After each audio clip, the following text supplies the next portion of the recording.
Okay, good morning. Welcome to the U.S. Commission on Civil Rights National Conference.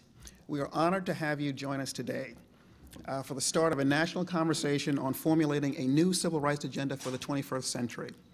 This event is the product of many months of planning and discussions, and we are indebted to those who took the time to help us refine our concepts and thinking on the critical matters that we will take up today.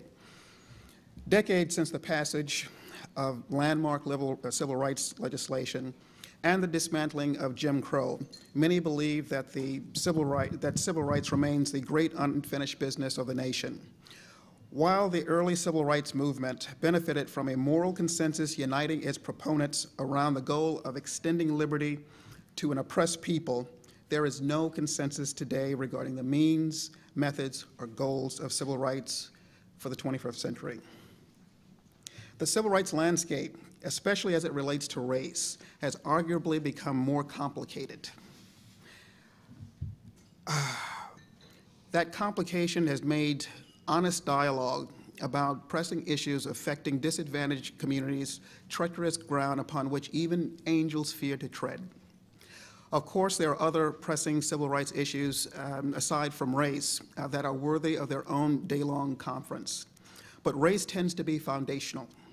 As one of our panelists, Roy Brooks, has so cogently noted, quote, "Within the civil rights cosmos, concerns about racial disadvantage form the primary galaxy, and within that racial galaxy, black and white relations form the primary constellation," close quote. They are indeed foundational, and they have influenced the way that we perceive and approach solutions to other civil rights challenges. And yet, the black experience is also unique, further warranting its separate treatment here today. How did we arrive here? With the passage of the 13th Amendment, the United States outlawed slavery and, theoretically, involuntary servitude. While this amendment stands as a momentous milestone of our nation's effort to extend liberty to blacks, the 13th Amendment and the other Reconstruction amendments did not dismantle the oppressive racial caste system that placed severe limits on the aspirations, hopes, and dreams of newly freed slaves, their descendants, and those freed prior to the Emancipation Proclamation and the 13th Amendment. Over the years, the struggle against the American racial caste system has taken many forms. It includes the Quaker who put her family at risk by hiding runaway slaves. At one point in our history, civil rights leaders concentrated their efforts on securing anti-lynching legislation. Early in his career, Justice Thurgood Marshall sued states to ensure that public funds were equally distributed under a separate but equal regime. Later on in his distinguished career, he used his legal skills to tear down the doctrine of separate but equal. By using the right tactics during different periods of the struggle for equality and liberty, we have more or less won the battle for formal equality before the law. Let me unpack that statement so that we understand each other. We have dismantled the racial caste system that existed in our not too distant past. And through civil rights legislation at various levels of government, we've created mechanisms that allow the aggrieved to seek redress. It's a huge accomplishment. It's not perfect, but nothing is. But looking at where we started and where we are today, we've made a great deal of progress. Now, during the 21st century, we must maintain our vigilance. We must ensure that all Americans enjoy formal equality before the law. While we have dismantled America's racial caste system, some Americans' ability to pursue their dreams have been hobbled due to factors like the want of a decent education or the inability to speak English or relate in terms of language and expectations at the workplace. Today, I'd like to suggest that we create public policies that aim to increase the productive capacity of disadvantaged Americans. Our attempts to lend a helping hand to these individuals have not always focused on increasing their productive capacities. Many times, these attempts have resulted in unintended consequences. In some cases, they have perpetuated cycles of dependency premised on the notion that the remedy can only come from without.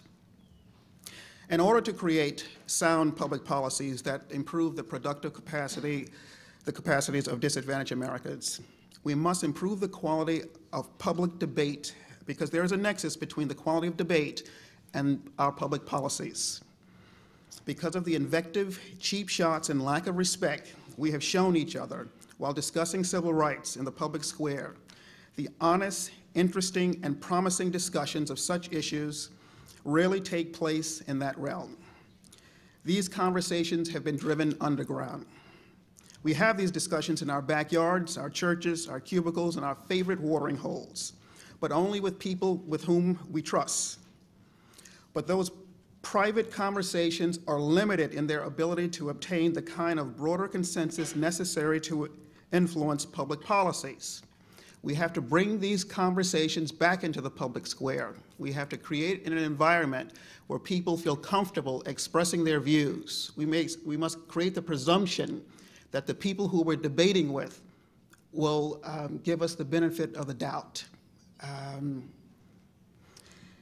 Okay, one of our goals here today is to demonstrate to the nation that it is possible for men and women to embrace different ideologies and first principles, to have an open, honest discussion in the public square on difficult civil rights challenges in an environment of trust and mutual respect. Some of you will ask, why is this important? The consequences of inaction can no longer be ignored. In 1965, a political appointee at the Department of Labor, the late Senator Patrick Moynihan, and his team issued a government report that discussed the deteriorating condition of some black families. In the report, Moynihan used blunt language in his attempt to rally support for public policies that would stem the social problems that were enveloping many black communities. Using tough, unvarnished language that had been used in the past by black scholars such as W.E.B. Du Bois, E. Franklin Frazier, and Kenneth Clark, Moynihan stated that at the heart of the deterioration of the fabric of the Negro community is the deterioration of the Negro family. The reaction to the Moynihan report was fierce and for a prolonged period unrelenting. The invective hurled at Moynihan in the public square distorted the discussion of the state of black families for decades.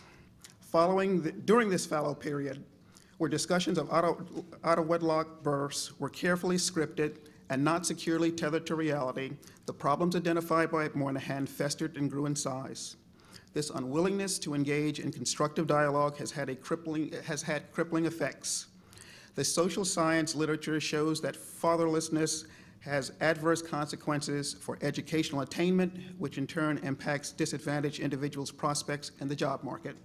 We know this, but we don't have frank conversations about this. We need to change this. Now, these issues are true regardless of skin color, but the effects are more pronounced in black communities, especially poor black communities. The current civil rights model has been unable to effectively address this downward spiral. Such realizations are troubling. They also make for some uncomfortable conversations. Addressing them constructively and prompting others to do so in the spirit of cooperation without blame, it's difficult, but we have to learn how to do it if we're going to take the next step forward. Now, to help us with this grand project, I'd like to talk about our keynote speaker.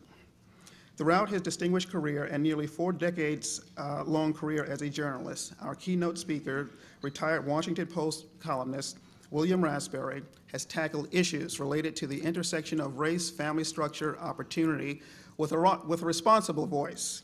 He has written eloquently about both the nation's moral obligation to address its racial divisions and about the steps that blacks can take to remedy many of the problems that so often beset poor black communities. Mr. Raspberry is known for his independence of mind and his insistence on speaking the truth as he sees it. His opinions have served as a spring for debates in newsrooms and classrooms, and the White House and in Congress. For his enlightened commentary on social and political issues, Mr. Raspberry has received honorary degrees from 15 educational institutions, and in 1994 was awarded the Pulitzer Prize for distinguished commentary. It has been said of Mr. Raspberry that reading his column is like having a conversation with an intelligent friend. The son of Okoloni, Mississippi, school teachers the son of Oklahoma, Mississippi school teachers lived through segregation, beginning his journalistic career with the Indianapolis Recorder upon graduating college. He spent 4 years with the paper before joining the U.S. Army. Following an honorable discharge, Mr. Raspberry went to work for the Washington Post in 1962 as a teletype operator, soon being promoted to reporter. In 1966, he began his own column, which at its peak of syndication appeared in 225 newspapers across the country. The column often addressed the latest ideas and proposed answers to social dilemmas. He has said, I quote, "I don't enjoy celebrating problems. I talk about problems with a view of inching toward solutions," close quote. He retired from the Post and from his night chair on communications and journalism at Duke University, where he taught for 13 years. So he could devote more time to Baby Steps, a parent training and empowerment program where he created in his own hometown of Okolona. He described Baby Steps as my attempt to help give another generation of young people the thing that works so well for me, a belief in the magic of education. Following Mr. Raspberry's talk, we will convene in 5 panels focused on whether and how civil rights tactics must evolve to effectively address the challenges that afflict disadvantaged communities.